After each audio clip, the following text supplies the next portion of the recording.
हिमाचल प्रदेश में बरसात के कारण जो परिस्थिति वर्तमान में हमारे सामने है, उस संदर्भ में मैं 2-3 चीजों को लेकर के आग्रह करना चाहूंगा। एक तो मेरा मुख्यमंत्री से आग्रह है, विशेष तौर से जो सड़कें टूटी हुई हैं, कम से कम उनको टेम्परेरी एक अस्थायी व्यवस्था के साथ उनको शुरू करने के लिए युद्ध स्तर पर काम करने की आवश्यकता है, क्योंकि सड़कें टूटने के कारण बहुत सारे इलाके जो दूर दराज के हैं, वहां आज संकट खाने का हो गया है, राशन समाप्त हो गया है। मेरे विधानसभा क्षेत्र के अंतर्गत आज मैं 7 पंचायतों के दौरे पर जाकर के आया हूं। अलग अलग जगह से गाड़ियां छोड़ करके बदल बदल करके गाड़ियां वहां पर पहुंचा और उस क्षेत्र में 4 लोगों की दुखद मृत्यु भी हुई है। राशन हेलीकॉप्टर के माध्यम से कुछ स्थानों पर पहुंचा है, लेकिन बहुत सारे इलाके ऐसे हैं जहां अभी तक पहुंचना बाकी है। और सबसे बड़ी बात मैं हिमाचल प्रदेश में जो महसूस कर रहा हूं कि जहां मुख्यमंत्री और सरकार के प्रतिनिधि बार बार इस बात को लेकर के दावा कर रहे हैं कि सड़कें हमने बिल्कुल ठीक कर दी हैं, जहां वो कह रहे हैं कि हमने बिजली जो है सब जगह सुचारू रूप से चला दी है, मेरे ही विधानसभा क्षेत्र का आधा हिस्सा अभी जो है जहां पर पानी की सुविधा नहीं हो पा रही है, जहां बिजली की सुविधा नहीं है, अभी तक रिस्टोर नहीं हो पाई है। और बहुत सारा इलाका मेरे विधानसभा क्षेत्र का जहां कम्युनिकेशन का यानी कि नेटवर्क जो है बिल्कुल टोटल कोलैप्स हुआ पड़ा है।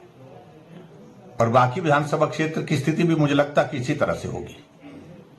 इसलिए जो व्यवहारिक चीज है, उन चीजों को लेकर के हमको कहने की आवश्यकता है। ऐसा मत सोचिए कि हम विपक्ष में हैं और विपक्ष में रहते हुए हम कोई बात कह रहे हैं। हम आपसे आग्रह कर रहे हैं, प्राथमिकता के साथ युद्ध स्तर पर एक अस्थायी व्यवस्था के अनुरूप जो है, जो सड़कें रिस्टोर की जा सकती है वो करनी चाहिए। रात दिन काम होना चाहिए। स्थिति इस प्रकार की है कि इसको सामान्य परिस्थिति ना माना जाए, क्योंकि काम हम देख रहे हैं कि सामान्य 9 से 5 का काम चलेगा तो उस तरह से संभव नहीं हो पाएगा। और उसी तरह से मेरा इस बात के लिए भी आग्रह है कि अभी तक भी हिमाचल प्रदेश में हजारों की संख्या में लोग ऐसे हैं जो शरण लेकर के दूसरे सुरक्षित स्थानों पर हैं, और हजारों की संख्या ऐसी है जो अभी असुरक्षित भवनों में रह रहे हैं, असुरक्षित गांव में रह रहे हैं, असुरक्षित स्थानों पर रह रहे हैं। मेरा प्रदेश सरकार से इस बात के लिए विशेष तौर से आग्रह है कि व्यक्ति की जिंदगी से महत्वपूर्ण कोई नहीं है। इसलिए कोशिश करें कि जो लोग अस्थायी व्यवस्था के अंतर्गत विस्थापित एक तरह से होकर के दूसरे स्थान पर रह रहे हैं, उनके लिए वहां पर माकूल ठीक तरह से रहने की व्यवस्था करें, पूर्ण रूप से वहां पर वो ठीक प्रकार से रह सके, क्योंकि घर टूटा है।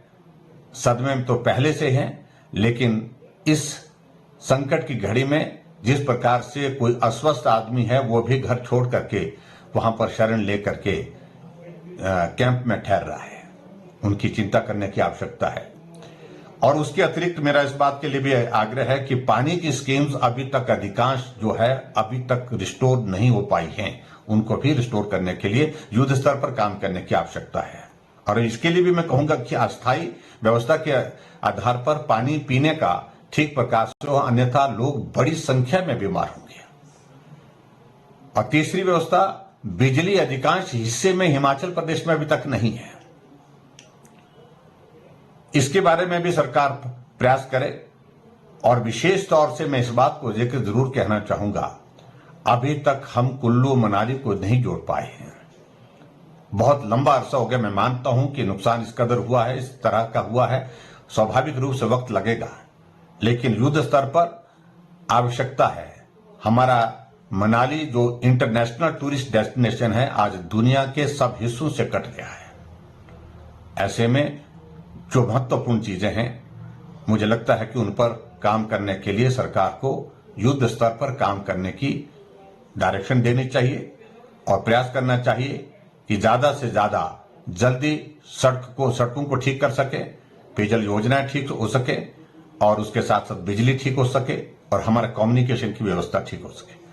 और मैं इस बात को जरूर कहना चाहूंगा कि पूर्व में जब ऐसी स्थिति कभी नहीं देखी हिमाचल प्रदेश ने, बहुत सारी बातें हमको कही जाती थी कोविड के दौरान, मैं उन बातों में अब जाना नहीं चाह रहा हूं, लेकिन आज मैं कह रहा हूं विपक्ष के नेता के नाते मेरा सरकार का विरोध करने का कोई सवाल नहीं है। मेरा सवाल सिर्फ इतना है, जनता भयानक कठिनाई के दौर में से गुजर रही है, बहुत संकट के दौर में से गुजर रही है।